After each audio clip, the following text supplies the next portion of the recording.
everyone welcome to ইকুহিপাত সকলোকে নতুন ক্লাছলৈকে আকৌ এবাৰ স্বাগতম জনাইছো আমি কমপ্লিট মেথছৰ এটা সিৰিজ ষ্টাৰ্ট কৰিছিলো আৰু সেইটোৰ আমি 27 নম্বৰটো ক্লাছ আহি পালো আমি অলৰেডি ইয়াৰে বহুত কেইটা চেপ্টাৰ আলোচনা কৰিছো যিসকলে প্ৰথমবাৰৰ কাৰণে এই ভিডিঅটো চাই আছে আৰু জনাব বিচাৰো এই যিখন তোমালোকে টিএন দেখি আছা এইখন টিএন লৈ পেলাই আমি সম্পূৰ্ণ গণিত গোটেই মেথছখন পঢ়াৰ এটা প্লেনিং বনাইছিলো আৰু মেইনলি আমি Assam police and Assam forest ডিপাৰ্টমেণ্টৰ কাৰণে ষ্টাৰ্ট কৰিছিলো আৰু ইয়াতে যদি আমি চাওঁ আমাৰ প্লেলিষ্ট বনোৱা আছে তোমালোকে ইকুহিপাতৰ ইউটিউব চেনেলটোৰ যেতিয়া প্লেলিষ্ট সেকশনত যাবা কাষৰ ফালে থাকে ন ভিডিঅ'জৰ কাষত প্লেলিষ্ট তাত গৈ পেলাই তোমালোকে দেখিবা এনেকৈ কমপ্লিট মেথছ বা নিৰ্মল ছাৰ লিখা আছে আৰু তাত ক্লিক কৰিলে তোমালোকে দেখিবা 26টা ক্লাছেছ আছে বৰ্তমানলৈকে আজি 27 নম্বৰটো হ'ব আৰু ইয়াতে আমি কি কৰিছো ইয়াতে আমি এতিয়ালৈকে আমি 4টা চেপ্টাৰ কমপ্লিট কৰিছো আমি নাম্বাৰ সিস্টেম কমপ্লিট কৰিছো LCM and HCF time and work আৰু ৰেচিঅ এণ্ড প্ৰপৰ্চন আজিৰ এই ক্লাছতে সমাপ্ত হ'ব আজিৰ এই ক্লাছতে সমাপ্ত হ'ব হয়তো প্ৰেক্টিছ ক্লাছৰ কাৰণে আমি এটা ক্লাছ ল'বও পাৰিম কিন্তু আজি এই ক্লাছত সমাপ্ত হ'ব আমি এই গোটেইকেইটা চেপ্টাৰে কম সময়ৰ ভিতৰত আমি একদম ইম্পৰ্টেন্ট কথাখিনি বা বেসিক কথা গোটেইখিনি একেলগে পঢ়ি আছো তো অকণমান টাইম লাগিছে কিন্তু টাইম গোটেইকেইটা ভিডিঅ' চাব গ'লেহে বহুত ভিডিঅ'জ হৈছে কিন্তু ইয়াতে যদি আমি আৱাৰ্ছ হিচাপত চাব লাগে যদি 15-20 মিনিটৰ ক্লাছ হৈ আছে তো আৱাৰ্ছ হিচাপত বহুত বেছি ঘণ্টাৰ ক্লাছ হোৱা নাই টোটেল যদিও 26টা ক্লাছ আছে ধৰি লোৱা তোমালোকৰ এৰাউণ্ড 10 ঘণ্টা 10 ঘণ্টা হ'ব ইয়াতে তো 10 ঘণ্টা মাত্ৰ যদি আমি 4টা চেপ্টাৰ কমপ্লিট কৰিছো মই ভাবো একদম বেসিক্সৰ পৰা পঢ়িবলৈ হ'লে ইমানখিনি টাইম লাগিবই হয় আৰু আজিৰ এই ক্লাছত আমি ৰেচিঅ এণ্ড প্ৰপৰ্চনৰ কোনটো পাৰ্ট কৰিম তো ৰেচিঅ এণ্ড প্ৰপৰ্চনৰ আজি আমি আলোচনা কৰিম এজ ৰিলেটেড প্ৰবলেম আমি অলৰেডি লাষ্ট ক্লাছলৈকে এইখিনি পাৰ্ট কমপ্লিট কৰিছো ঠিক আছে যোনে চোৱা নাই এতিয়ালৈকে সকলোৱে ইকুহিপাতৰ প্লেলিষ্ট সেকশনত গৈ পেলাই কমপ্লিট মেথছ এইখন গোটেইখিনি চাব পাৰে আৰু যদি তোমালোকে ভিডিঅ'জ বিলাক পোৱাত অসুবিধা পোৱা তাৰ কাৰণে ডেছক্ৰিপশ্যনত এটা হোৱাটছএপ গ্ৰুপৰ লিংক পাই যাবা ডেছক্ৰিপশ্যনত এটা হোৱাটছএপ গ্ৰুপৰ লিংক আছে বেটছ সৈনিক বুলি আছে তাত তোমালোকে গ্ৰুপটো জইন কৰি ৰাখিবা আৰু যেতিয়াই মই এই যিটো সিৰিজ আছে ইয়াৰে ভিডিঅ' আপলোড কৰা হয় মই তাত লিংকটো শ্বেয়াৰ কৰি দিম ওকে ডান ওকে নেক্সট ষ্টাৰ্ট কৰিছো আজিৰ এই চেপ্টাৰটো এজ ৰিলেটেড প্ৰবলেম এতিয়া এজ ৰিলেটেড প্ৰবলেমছত কি আহিব এজ ৰিলেটেড প্ৰবলেম বুলি কোৱাৰ লগে লগে বয়সৰ লগত জড়িত প্ৰশ্নবিলাক এতিয়া বয়সৰ লগত জড়িত আমাৰ যিবিলাক প্ৰশ্ন আছে এটা কেইটামান প্ৰশ্নও আছে বাৰু কিন্তু প্ৰশ্নবিলাকৰ কথা পিছত আলোচনা কৰিম বৰ্তমান তোমালোকে শিকিব লাগে ইয়াতে যিকেইটা বয়সৰ লগত জড়িত প্ৰশ্ন আছে সেইকেইটা সলভ কৰাৰ কাৰণে আমাক কি নলেজ লাগে আমি কেনেকুৱা ধৰণৰ টেকনিক জানিব লাগে ওকে আৰম্ভ কৰিছো একদম ষ্টাৰ্টিংতে আমাৰ এক্সামত এই বয়স ৰিলেটেড কুৱেশ্যন এটা বুজাৰ আগত তোমালোকে এইটো কথা বুজি লোৱা আমাক এক্সামত এনেকুৱা কুৱেশ্যন দিব কেতিয়াবা এক্সামত এনেকুৱা কেতিয়াবা কুৱেশ্যন দিব য'ত আমাক কিছুমান অনুপাত দিয়া থাকিব ঠিক আছে আমাক কৈ দিলে যে দুটা সংখ্যাৰ অনুপাত 3:5 দুটা সংখ্যাৰ অনুপাত এইটো আমাক ক'ব যদি দুটা সংখ্যাৰ লগতে যদি 5 যোগ কৰা হয় যদি দুটা সংখ্যাৰ লগতে 5 যোগ কৰা হয় এক মিনিট ৰবা দেই মই কৈ দিছো একেলগে 2:3 হৈ যাব ঠিক আছে দুটা সংখ্যাৰ অনুপাত হৈছে 3:5 যদি দুটা সংখ্যাৰ লগতে 5 যোগ কৰা হয় তেতিয়াহ'লে 2:3 হৈ যাব অনুপাত হৈ পৰিব 2:3 তেতিয়াহ'লে সংখ্যা কেইটা উলিওৱা কুৱেশ্যনটো যদি লিখিব বিচাৰা লিখি ল'ব পাৰা দুটা সংখ্যাৰ অনুপাত 3:5 যদিহে সংখ্যা দুটাৰ লগত 5 যোগ কৰা হয় যদিহে সংখ্যা দুটাৰ লগত 5 যোগ কৰা হয় তেতিয়াহ'লে অনুপাত হৈ পৰিব 2:3 তেতিয়াহ'লে সংখ্যা দুটা উলিওৱা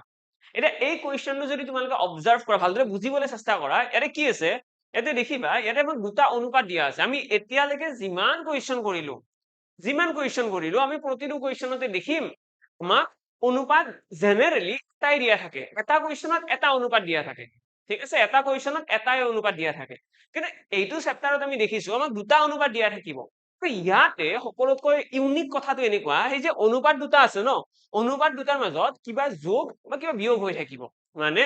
এই যোনটো প্ৰথম অনুপাত আছে ইয়াৰ লগত কিবা যোগ কৰিলে এই নতুন অনুপাতটো পোৱা যাব ঠিক আছে তোমালোকে এইখিনি বস্তু বুজিব লাগে যে যদি কোনোবা এটা অনুপাতৰ লগত কিবা যোগ কৰিলে এটা যদি নতুন অনুপাত ওলাইছে নতুন অনুপাত এটা যদি আমি পাইছো তেতিয়াহ'লে এই মেথডটো ব্যৱহাৰ কৰিম ঠিক আছে এটা অনুপাতৰ লগত কিবা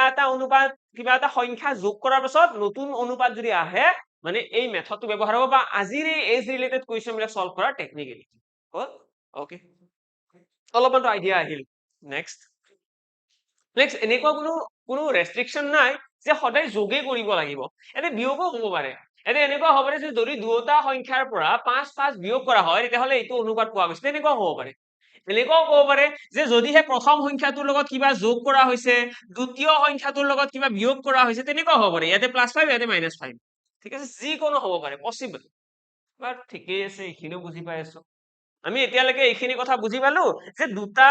অনুপাত দিয়া থাকিব যদিহে এইটো টাইপৰ কুৱেশ্যন আহিব লাগে এক্সামত দুটা অনুপাত দিয়া থাকিব আৰু অনুপাত কেইটা কেনেকুৱা হ'ব যে এটা অনুপাতৰ লগত কিবা যোগ বা বিয়োগ কৰিলে এটা নতুন অনুপাত পোৱা যাব তেতিয়াহলে এই মেথডটো ব্যৱহাৰ হ'ব আৰু এই মেথডটোৰ নাম হৈছে ক্ৰছ মাল্টিপ্লিকেশ্যন মেথড এই মেথডটোৰ নাম কি এই মেথডটোৰ নাম হৈছে cross multiplication method CMM cross multiplication method এতিয়া ক্ৰছ মাল্টিপ্লিকেশ্যন মানে কি যদি আমি বুজিবলৈ যাওঁ ক্ৰছ মানে কি ক্ৰছ মানে হৈছে পূৰণ এনেকুৱা ন ক্ৰছ মানে এইটো মাল্টিপ্লিকেশ্যন মানে কি মাল্টিপ্লিকেশ্যন মানে পূৰণ মাল্টিপ্লিকেশ্যন মানে পূৰণ কৰিব লাগে আৰু মেথড মানে পদ্ধতি ন এই মেথডটোৰ নামতেই গোটেই প্ৰক্ৰিয়াটো সোমাই আছে যে কেনেকৈ সলভ কৰিম ঠিক আছে এতিয়া সলভ কৰা টেকনিকটো বাৰু পিছত আহিব যদি আমি বিচাৰো যে বেসিক মেথডত কৰিব নোৱাৰি নেকি ইয়েস বেসিক মেথডো আছে বেসিক মেথডতো সলভ কৰিব পাৰি যদি এইটো কোৱেশ্চন আমি বেসিক মেথডত কৰিবলৈ যাওঁ আমি এনেকৈ কৰিব লাগিব দুটা সংখ্যাৰ অনুপাত দিয়া আছে 3:5 আমি জানো যে অনুপাত অৰিজিন সংখ্যা নহয় তো অনুপাতক আমি অৰিজিন উলিয়াবলৈ কাৰণে x এটা ইয়াতে লগাই দিব পাৰো হয়নে 3x আৰু এটা সংখ্যা হৈ গ'ল 5x আমাক কৈছে যদি দুটা অনুপাতৰ লগত দুটা সংখ্যাৰ লগত যদি 5 যোগ কৰা হয় তেতিয়া হলে আমি পাই যাম নতুন অনুপাত হৈছে 2:3 মানে 2/3 হ'ব ন তো 2/3 হ'ব আমি ইয়াতে দেখিছো যে অনুপাত অৰিজিন সংখ্যা নহয় তো সেইকাৰণে ইয়াতে x এটা লগাইছো এতিয়া এইটো হৈ গ'ল এটা অৰিজিন সংখ্যা এইটো হৈ গ'ল এটা অৰিজিন সংখ্যা আৰু এই সংখ্যা দুটাৰ লগত যেতিয়া 5 যোগ কৰা হৈছে তেতিয়া হলে নতুন অনুপাত এইটো হৈছে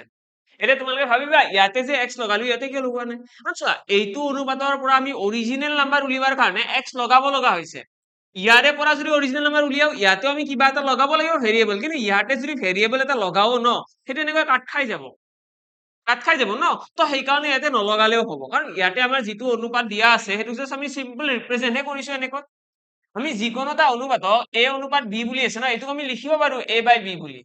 কিন্তু ইয়াৰে লগত কিবা যোগ কৰিব লগা হয় কিবা বিয়োগ কৰিব লগা হয় তেনেকুৱা ক্ষেত্ৰত আমি x টো ৰাখিবই লাগিব আমি ডাইৰেক্টলি যোগ বিয়োগ কৰিব নোৱাৰো ঠিক আছে সেই কাৰণেহে আমি x টো লগাব লগা ইয়াতে হৈছে এনেই লিখিব ইচ্ছা কৰিলে লিখিব পাৰি ঠিক আছে ওকে ইয়াতে এনেই লিখিছো সিম্পলি তো লিখি থৈ দিছো এতিয়া এইখিনি সলভ কৰিলে তোমালোকে দেখিবা কি আহিব ক্ৰছ মাল্টিপ্লাই হ'ব 3 3 গুণ 9x 5 3 গুণ 15 5 2 গুণ 10x 5 2 গুণ 10 এৰে পৰা দেখিবা কিমান আহিব 9x টো ইপিনে গলে মাইনাস হ'ব 10 ৰ পৰা 9 গলে x থাকি যাব 15 ইফালে আছে 10 টো ইপিনে আহিলে কি হ'ব 10 টো ইপিনে আহিলে মাইনাস হ'ব অৰ্থাৎ 15 ৰ পৰা 10 গলে 5 থাকিব তো x ইকুৱেল আহি গ'ল 5 এতিয়া x ৰ ভ্যালুটো যদি গম পাই গলো আমি মানে ক'ব পাৰিম যে প্ৰথম যিটো সংখ্যা আছে এইটো হ'ব 5 3 গুণ 15 দ্বিতীয় সংখ্যাটো কিমান হ'ব এইটো হৈছে 5 5 গুণ 25 তো এনেকৈ আমি দুইটা সংখ্যাই গম পাই গলো এইটো হৈ গ'ল আমাৰ বেসিক মেথড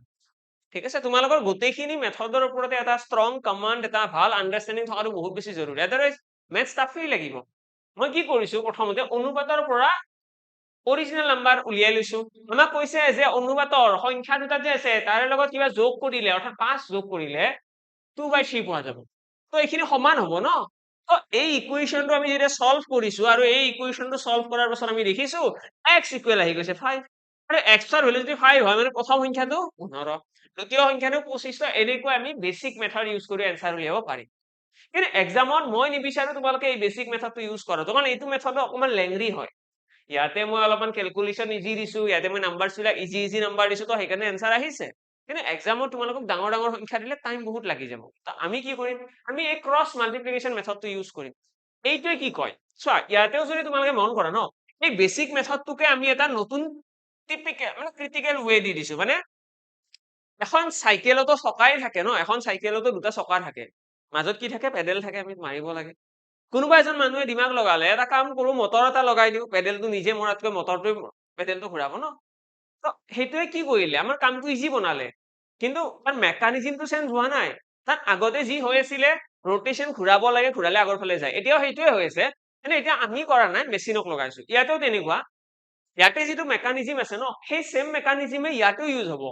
মেথড বেলেগ বুলি ক'লে মই নতুন কিবাটো দিব নোৱাৰো যিখিনি আছে মই সেইখিনিকে এটা ভাল ৰিপ্ৰেজেন্ট কৰিব পাৰিম হয়নে ইয়াতে যিটো হয় না এইটো বেসিক বুলি কয় আৰু এইবিলাকে ফাউন্ডেশন এইবিলাক বস্তু ইউজ হয় কিন্তু এইবিলাক বস্তু বেলেগ বেলেগ টেকনিকৰ ইউজ কৰে কেতিয়াবা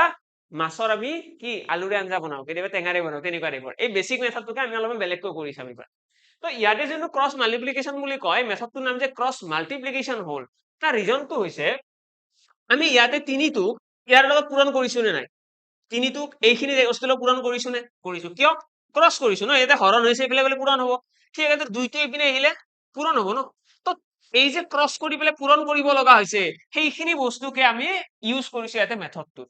তো ইয়াতে আমি কি কৰো সকলোৱে ভালদৰে মন কৰিবা দেই ইয়াতে আমি প্ৰথমতে কৰিম প্ৰথমতে আমি ইয়াতে এই যিটো তিনি সংখ্যাটো আছে আৰু এই তিনিটো এই দুটা সংখ্যা পূৰণ কৰিম ইহত দুটা পূৰণ কৰিম আৰু ইহত দুটা পূৰণ কৰিম নামে ক্ৰছ মাল্টিপ্লিকেশ্যন ন প্ৰথমতে এইটোৰ লগত এইটো সংখ্যা পূৰণ এইটোৰ লগত এইটো পূৰণ এই যিহেতুকে এইকেইটা অনুপাত ন এইটো এটা অনুপাত এইটো এটা অনুপাত তো ইহতৰ পাৰ্থক্য ল'ব লাগে ক্ৰছ মাল্টিপ্লিকেশ্যন মেথডে আমাক কি কয় যে এনেকৈ পূৰণ কৰা কৰি পেলাই সিহঁতৰ পাৰ্থক্য লোৱা যেনেকৈ ইয়াতে দেখিছো 5 2 গুণ 10 3 3 গুণ 9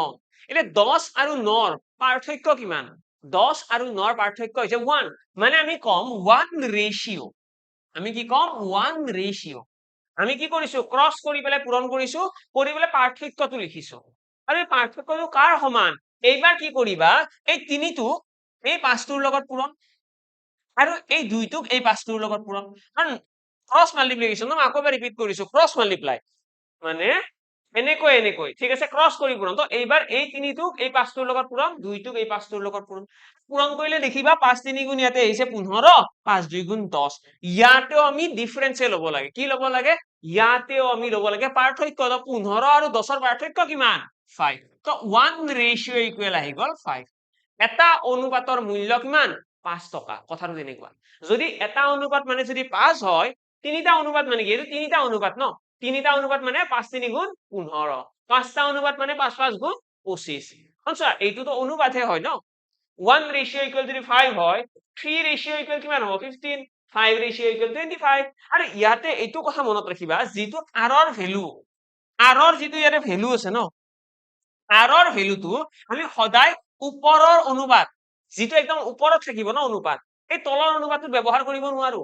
আৰৰ ভ্যালুটো সদায় ওপৰৰ অনুপাততহে ব্যৱহাৰ কৰিব পাৰিম এই ওপৰৰ অনুপাতটোক আমি কি বুলি কওঁ বেছ ৰেচিঅ বুলি কওঁ এইখিনি কথাও তোমালোকে মনত ৰাখিব লাগিব ওপৰৰ যিটো অনুপাত আছে তাক আমি কওঁ বেছ ৰেচিঅ আৰু বেছ ৰেচিঅতহে আমি এই অনুপাতটো ব্যৱহাৰ কৰিব পাৰো দ্যাটছ ইট তো এইখিনিয়ে হ'ল আমাৰ ক্ৰছ মাল্টিপ্লিকেশ্যন আৰু এই মেথডটো ইউজ কৰিলে তোমালোকে এতিয়া দেখিছা যে মই ইমানখিনি ক্যালকুলেশন কৰিব লগা হৈছে নেকি নাই হোৱা জাস্ট ওয়ান লাইনত আমি আনসাৰ ওলাইছো 1 ৰেচিঅ ইকুৱেল যদি 5 হয় 5 3 গুণ 15 5 5 গুণ 25 এক্সামত ক্যালকুলেশনত ইয়াতকৈ বেছি কৰিব লগা নাই একদমই নাই নেক্সট এটা এতিয়া তোমালোকে স্ট্যান্ডাৰ্ড ফৰম্যাট এটা লিখি লোৱা তোমালোকে এনেকৈ লিখি লোৱা ক্ৰছ মাল্টিপ্লিকেশ্যন মেথডটোৰ ফৰমেটটো কেনেকুৱা আৰু ফৰমেটটো তোমালোকে একদম ভালদৰে লিখি ৰাখিবা লাগিলে টেবুলৰ আগত এখন কাগজত লিখি থৈ দিলে হ'ল ঠিক আছে আমি কি কৰো আমি প্ৰথমতে এনেকুৱা এটা অনুপাত লিখিম a অনুপাত b আমাক এক্সামত ইয়াতে কিবা এটা যোগ কৰিব দিব ঠিক আছে ইয়াতে সাপোজ যোগ হৈ আহিল কিবা এটা সংখ্যা ইয়াতেও কিবা এটা সংখ্যা যোগ হ'ব হৈ পেলাই আমি এটা নতুন অনুপাত পাই যাম c অনুপাত d ঠিক আছে আৰু ওপৰত যিটো অনুপাত থাকিব তাৰ নাম হৈছে বেছ ৰেচিঅ বেছ ৰেচিঅ মানে কি আমাৰ যিটো অনুপাতৰ ইয়াতে আনসাৰ আহিব এৰে যোনটো আমি পাম 1 ৰেচিঅ ইকুৱেল সামথিং সেই 1 ৰেচিঅৰ যিটো ভ্যালু আহিব সেইটো আমি ওপৰৰ অনুপাততহে ব্যৱহাৰ কৰিব পাৰিম তলৰ অনুপাতত নোৱাৰো ঠিক আছে এটা ইয়াতে সদায় যোগ থাকিব বুলিয়ে কোনো কথা নাই প্লাস আৰু মাইনাস দুইটাই থাকিব পাৰে প্লাসও হ'ব পাৰে মাইনাসও হ'ব পাৰে ঠিক আছে আৰু এনেকুৱাও কোনো ৰিকোয়াৰমেন্ট নাই যে দুয়োটাতে সদায় প্লাসেই হ'ব লাগিব কেতিয়াবা ইয়াতে প্লাস হ'ব ইয়াতে মাইনাস হ'ব কেতিয়াবা ইয়াতে মাইনাস হ'ব ইয়াতে প্লাস হ'ব তেনেকুৱা ওকে তো ইয়াতে আৰু এটা ব্ৰেকেটত লাইন লিখিবা যদি ইয়াতে সেম সাইন থাকে সেম সাইন মানে একেই ধৰণৰ সিম্বল সেম সাইন তেতিয়া হলে আমি লব লাগে ডিফাৰেন্স মানে পাৰ্থক্য লব লাগে ডিফারেন্স সেম সাইন থাকিলে ডিফারেন্স যদি ডিফারেন্স সাইন থাকে ডিফারেন্স সাইন থাকিলে ডিফারেন্স মানে কি এটা যদি যোগ থাকে এটা যদি বিয়োগ থাকে তেতিয়া হলে কি কৰিবা তেতিয়া হলে এড দেম বা সাম লব লাগে সাম ঠিক আছে এই বস্তুখিনি তোমালোকে লিখি ৰাখা এই বস্তুখিনি হৈছে আমাৰ ক্ৰছ মাল্টিপ্লিকেশ্যন মেথডৰ মেইন ইউজ আৰু ইয়াতে যদি মই কালাৰ চেঞ্জ কৰি তোমালোকে যদি কালাৰ চেঞ্জ কৰি লিখিব বিচৰা ৰেড কালাৰে এনেকৈ মাৰ্ক দিবা প্ৰথমতে এইটোৰ লগত পূৰণ তাৰ পিছত এই বস্তুটো এইটোৰ লগত পূৰণ এইটো বস্তুক এইটোৰ লগত পূৰণ বাকি যোনকেইটা অনুপাতৰ পূৰণফল আহিব এই যে অনুপাতক মই পূৰণ কৰিম a আৰু d কৰিম c আৰু b কৰিম ইহতৰ সদায় পাৰ্থক্যহে ল'ব লাগে সদায় পাৰ্থক্য মানে আমি এনেকৈ লিখিব পাৰিম যে a d মাইনাস আমি উলিয়াব লাগে c b আৰু ইহতৰ পাৰ্থক্য ল'ব লাগে ইয়াৰ এনসাৰটো কেতিয়াও নিগেটিভত নাহে দেই মানে মই ক'ব বিচাৰিছো তোমালোকৰ কেতিয়াবা এইটো টেনচন আহিব যে ইয়াতে আমি 5 2 গুণ 10 কৰিছো আৰু এই 10ৰ পৰা 3 3 গুণ 9 টো পূৰণ কৰিছো যদি এনেকুৱা হলহেঁতেন হয়তো এইটো বস্তু মাইণ্ডত আহিবও পাৰে যে ইয়াতে আছে 8 বা 8 নহয় সৰি ইয়াতে 2 থাকক ইয়াতে মই কৈ দিলো কিমান কৈ দিলে ভাল হয় ইয়াতে মই কৈ দিলো এইটো 7 কৈ দিয়াচোন এইটো যদি এনেকুৱা হলহেঁতেন ইয়াতে 7 আছে তেতিয়া কি হলহেঁতেন চোৱা ইয়াতে আছে 5 2 গুণ 10 ইয়াতে আছে 7 3 গুণ 21 তো 10ৰ পৰা যদি 21 এটা বিয়োগ কৰো এনসাৰটো চোন -11 আহিব তো এইটো কথা নহয় আচলতে আমাৰ কথাটো এনেকুৱা যে ইয়াতে 3 আছিল ন আমাৰ কথাটো হৈছে এনেকুৱা আমি দুয়োটা পূৰণ কৰি চাব লাগে চাই পেলাই যোনটো ডাঙৰ সংখ্যা তাৰ পৰা সৰুটো বিয়োগ কৰা এতিয়া ইয়াতে যদি 7 থাকিলেহেঁতেন আমি 21ৰ পৰা 10টো বিয়োগ কৰিলোহেঁতেন আমাক ডিফাৰেন্সটো লাগে পজিটিভ নিগেটিভৰ লগত লেনদেন নাই আমাক ডিফাৰেন্স লাগে জাস্ট যেটো ডাঙৰ সংখ্যা তাৰ পৰা সৰুটো বিয়োগ কৰি দিয়া এনেকৈ এনসাৰটো আহিব সেইকাৰণে মই বাৰে বাৰে কৈ আছো তোমালোকে এইটো বস্তু বুজি পাব লাগিব যে আমি ডিফাৰেন্স লব লাগে যেতিয়া আমি কাক পূৰণ কৰিম যেতিয়া আমি পূৰণ কৰিম এই অনুপাত কেইটা নেক্সট যেতিয়া এই কাষত থকা সংখ্যা কেইটা অৰ্থাৎ এই সংখ্যাটো আৰু এইটো সংখ্যাক যেতিয়া পূৰণ কৰিম তেতিয়া কিন্তু আমাৰ ডিফাৰেন্ট টাইপৰ ৰুল আছে আৰু ৰুলখিনি কেনেকুৱা ৰুলখিনিক মই ইয়াতে খুব ক্লিয়াৰলি লিখি দিছো যদি ইয়াতেও যোগ চিন আছে ইয়াতেও যোগ চিন আছে তেতিয়া হলে আমি কি কৰো ডিফাৰেন্স লওঁ পাৰ্থক্য যদি ইয়াতে যদি নিগেটিভ সাইন আছে ইয়াতেও যদি নিগেটিভ সাইন আছে তেতিয়া সেম হল ন দুয়োটাৰে বিয়োগ বিয়োগ আছে তেতিয়াও আমি পাৰ্থক্যই লওঁ কিন্তু যদি ইয়াতে যোগ আছে ইয়াতে যদি বিয়োগ আছে তেতিয়া তেতিয়া দুইটাকে যোগ কৰিব লাগিব ঠিক আছে তেতিয়া যোগ কৰিব লাগিব আৰু যদি এনেকুৱা হয় যে ইয়াতে বিয়োগ চিন আছে ইয়াতে যোগ চিন আছে মানে আলটিমেটলি ডিফাৰেন্ট সাইন বেলেগ বেলেগ যদি সিম্বল থাকে যোগ কৰি দিবা যদি একে ধৰণৰ সিম্বল থাকে পাৰ্থক্য লৈ দিবা কাম খতম তো এইখিনি আমি কৰিব লাগে আৰু অনুপাতৰ যিখিনি পাৰ্থক্য আহিব সেইখিনি কাৰ সমান হ'ব এই ইয়াতে যোনটো পূৰণ কৰিম তাৰ সমান তাতে যিটো আমাৰ ৰেশিওৰ ভ্যালু আহিব এই যে 1 ৰেশিও ইকুৱেল যে আমি উলাব পাৰিম সেই ভ্যালুটো আমি ক'ত বহাব পাৰিম সেইটো বহাব পাৰিম 1 এন্ড অনলি এই বেস ৰেশিওটো আমি তলৰ অনুপাত কেইটা কেতিয়াও বহাব নোৱাৰো যিটো এই ষ্ট্ৰাকচাৰৰ যিটো একদম ওপৰৰ অনুপাত তাতেহে আমি 1 ৰেশিওৰ ভ্যালুটো বহাব পাৰিম যেনেকৈ ইয়াতে মই 1 ৰেশিও ইকুৱেল 5 পাইছিলো আৰু এই 5 সংখ্যাটো আমি ওপৰৰ সংখ্যা দুটাৰ লগতহে পূৰণ কৰিছো আমি তলৰ কেইটাৰ লগত পূৰণ কৰিব নোৱাৰো ক্লিয়াৰ এতিয়া তোমালোকে দুটামান কুৱেশ্যন অলপমান ট্ৰাই কৰিব লাগিব তেতিয়াহে বুজি পাবা আমাক যদি এনেকুৱা কথা এটা কয় যে দুটা সংখ্যাৰ অনুপাত দিয়া আছে 5:7 আমাক কৈ দিলে এই সংখ্যা দুটাৰ লগত কিবা এটা যোগ কৰা হল যাৰ ফলত অনুপাত হৈ পৰিল 3:4 ঠিক আছে তো সংখ্যা দুটাৰ অনুপাত হৈ পৰিছে 3:4 যদিহে এটা সংখ্যাৰ লগত 5 যোগ কৰা হৈছিল আৰু এটা সংখ্যাৰ লগত 3 যোগ কৰা হৈছিল তেতিয়া হলে তোমালোকে এতিয়া উলিয়াব লাগে অৰিজিনেল সংখ্যা দুটা কি আছিলে মই এবাৰ কুৱেশ্যনটো গোটেইখিনি কৈ দিছো তোমালোকে লিখিব বিচাৰিলে লিখিবও পাৰা দুটা সংখ্যাৰ অনুপাত 5:7 যদিহে সংখ্যা দুটাৰ লগত ক্ৰমে 5 আৰু 3 যোগ কৰা হয় তেতিয়া হলে নতুন অনুপাত হ'ব 3:4 তেতিয়া হলে সংখ্যা কেইটা উলিওৱা দ্যাটস ইট সংখ্যা কেইটা উলিয়াব দিছে বা কেতিয়াবা এনেকৈ ক'ব পাৰে যে সংখ্যা দুটাৰ পাৰ্থক্য উলিওৱা দুটা সংখ্যাৰ অনুপাত দিয়া আছে 5:7 যদি এটা সংখ্যাৰ লগত 5 যোগ কৰা হয় এটা সংখ্যাৰ লগত 3 যোগ কৰা হয় তেতিয়াহলে নতুন অনুপাত হৈ পৰিব 3:4 তেতিয়া হলে সংখ্যা দুটাৰ পাৰ্থক্য উলিওৱা আমি কি কৰিম আমি জাস্ট এইখিনি বস্তু কুৱেশ্যনত কোৱা থাকিব ন যে অনুপাত দিয়া আছে আমাক ক'ব যে কিবা কিবি যোগ কৰিছো তাৰপিছত নতুন অনুপাত এটা আহিছে আমি এনেকৈ লিখি লওঁ তাৰপিছত ক্ৰস মাল্টিপ্লাই মানে এনেকৈ পূৰণ কৰা 5 4 গুণ 20 7 3 গুণ 21 তাৰ পৰা কাক বিয়োগ কৰিম 21ৰ পৰা 20ক বিয়োগ কৰি দিয়া তো থাকি গল কিমান 1 ৰেশিও এটা অনুপাত আৰু সেই এটা অনুপাতৰ ভ্যালুটো এইবাৰ কাৰ লগত 4 5ৰ লগত 3 3 লগত এতে দেখিবা 4 5 গুণ 20 3 3 গুণ 9 কি লম পাৰ্থক্য লও নে যোগ কৰি দিও তো দেখিবা ইয়াতেও যোগ চিন ইয়াতেও বিয়োগ চিন মানে পাৰ্থক্য লব লাগিব যদি পাৰ্থক্য লব লাগে কিমান আহিব এইটো আছে 9 এইটো আছে 20 20ৰ পৰা 9 গলে 11 মানে 11 আহি গল এটা অনুপাতৰ ভ্যালু যদি এটা অনুপাত মানে যদি 11 হয় মানে প্ৰথম সংখ্যাটো কি হ'ব 11 5 গুণ 55 দ্বিতীয় সংখ্যাটো কিমান হ'ব 11 7 গুণ 77 লগতে যদি আমাক কয় পাৰ্থক্য উলিওৱা তো দেখিবা এই অনুপাতৰ সংখ্যা দুটাৰ ডিফাৰেন্স কিমান এই অনুপাতৰ সংখ্যা দুটাৰ ডিফাৰেন্স হৈছে 2 তো 2 ৰেশিও মানে কিমান হ'ব 11 2 গুণ 22 তো পাৰ্থক্য আহি গল 22 তো এনেকৈ আমি কুৱেশ্যন বিলাক সলভ কৰো মই আশা কৰিছো সকলোৱে খুব ধুনীয়াকৈ বুজি পালে এই অনুপাতত এই যোগ কৰিলে কি হয় বিয়োগ কৰিলে কি হয় নেক্সট আৰু এটা কুৱেশ্যন এক্সাম্পল লৈ লোৱা যদি আমাক কয় দুটা সংখ্যাৰ অনুপাত দিয়া আছে 3:7 যদিহে প্ৰথম সংখ্যাটোৰ লগত এটা 8 যোগ কৰা হয় যদি এই দ্বিতীয় সংখ্যাটোৰ পৰা 5 বিয়োগ কৰা হয় নতুন অনুপাত হৈ পৰিব 5:4 নতুন অনুপাত হৈ পৰিব 5:4 তেতিয়াহলে তোমালোকে প্ৰাৰম্ভিক সংখ্যা কেইটা উলিওৱা ঠিক আছে আমাক প্ৰাৰম্ভিক সংখ্যা কেইটা ইয়াতে উলিয়াব দিছে কি হ'ব এনসাৰ তো ইয়াতেও যদি তোমালোকে চোৱা ইয়াতে মই ক'লো দুটা সংখ্যাৰ অনুপাত এইটো নতুন অনুপাত এইটো আমাক কৈছে এটাৰ পৰা 8 যোগ কৰিম এটাৰ লগত এটাৰ পৰা বিয়োগ কৰিম তো মেথডটো সেমে থাকিব ন 4 3 গুণ 12 7 5 গুণ 35 35 ৰ পৰা 12 বিয়োগ কৰিলে কিমান আহিব 33 23 তো 23 ৰেশিও is equal এইবাৰ কি কৰিবা 4 ৰ লগত 8 পূৰণ 5 ৰ লগত 5 পূৰণ দেখিছো ইয়াতে যোগ চিন আছে ইয়াতে বিয়োগ চিন আছে মানে বেলেগ বেলেগ সিম্বল আছে মানে কি কৰিম দুটা যোগ কৰিম ঠিক আছে তো ইয়াতে দেখিছো 8 4 গুণ 32 5 5 গুণ 25 32 আৰু 25 যদি যোগ কৰো 37 47 ঠিক আছে 25 and 32 তো 30 40 50 61 57 তো 57 আহি গ'ল ইয়াতে আমাৰ ফাইনালি 23 ৰেশিও যদি 23 ৰেশিও ইকুৱেল 57 হয়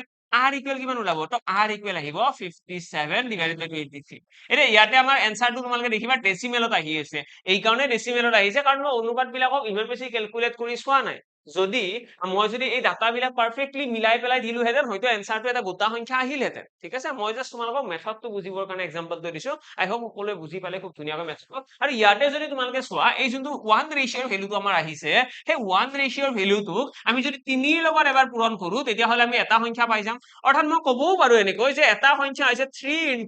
* 57/23 ওকে এইটো হৈ গ'ল এটা সংখ্যা আনটো সংখ্যা কিমান হয় আনটো সংখ্যা হ'ব 7 * 7 57/23 এইটো হৈ গ'ল আনটো সংখ্যা এটা এই যোনটো r ৰ ভ্যালু আছে এই তুমি তলৰ ৰেশিওটো ব্যৱহাৰ কৰিব পাৰিম নে একদম নোৱাৰো কাৰণ ওপৰৰ ৰেশিওটোকে আমি বেস ৰেশিও বুলি কওঁ আৰু বেস ৰেশিওতে ইয়াতে অহা r ৰ ভ্যালুটো ইউজ কৰিব পাৰি ক্লিয়াৰ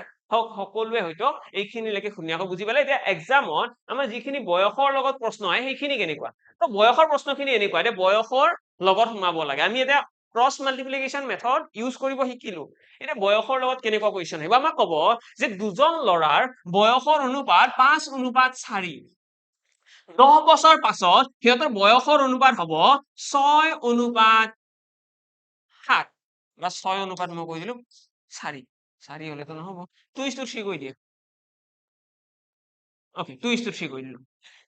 হবনে 2:3 2:3 নহব ন 4:3 হ'ব পাৰে 4:3 ওকে তো আমাক কি ক'লে আমাক ক'লে দুজন লৰাৰ বয়সৰ অনুপাত 5:4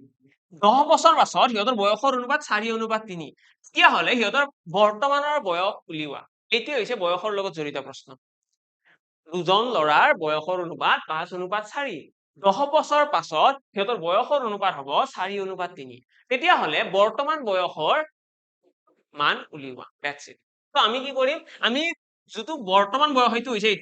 হৈছে প্ৰেজেন্ট এজ ঠিক আছে এইটোক আমি কি বুলি কওঁ বৰ্তমানৰ বয়সৰ অনুপাত এটা আমাক দিয়া আছে ন কোৱেশ্চনত প্ৰেজেন্ট এজ আমাক দিয়া আছে